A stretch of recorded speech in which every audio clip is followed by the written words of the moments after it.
The Doctor's Report. Welcome back to this week's Doctor Report. Today we are going to be talking about the new community health center located on the Fountain Lake property. So my first question to you is, what is this new health center? Well, this new health center is in coordination with the Arkansas Department of Health. It's a grant-funded program that is going to serve our community, our students, and our staff. And what's the primary use for this health center? Is it mainly for the school or more for the community? I would say it's a balance, but our primary focus would be for our students and also for our staff. And so with that, the purpose of the center allows for students to come over to the center. They would contact the health coordinator through the school nurse. We would have to have parental consent. And once the parents are okay with the student seeing the physician on site, then services could be provided above and beyond what we currently do with our nursing staff.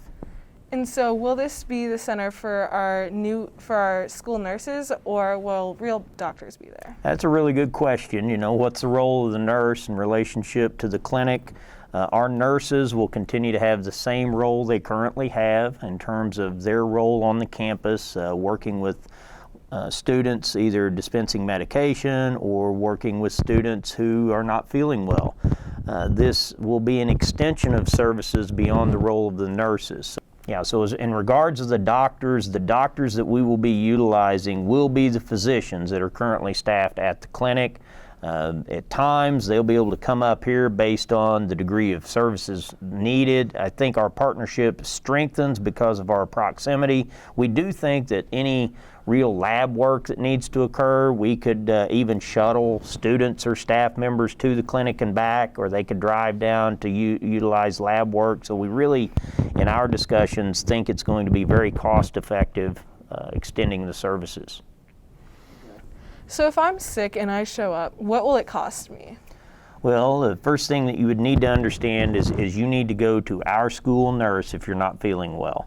Our school nurse on campus that will then refer you to the clinic across the street, to the health coordinator. The health coordinator's role is to contact your parents, determine if we have parental consent to treat, at which point in time now you can enter the clinic and we can provide services based on parental consent. The cost would be associated with a doctor's visit. So if you have health insurance, there may be a copay associated with that. If you're unable to pay, services could be rendered at no cost. So in terms of the availability of services, we intend to try to staff availability on a daily basis. We don't know specifically the hours right now based on the demand. Everything's demand driven, so if we do have a larger demand, we'll be able to extend the level of hours of when the physician is there, but we do intend to try to serve students and staff on a daily basis. The Doctor's Report is a collaboration brought to you by Cobra Video Class, Cobra East, and Cobra Journalism.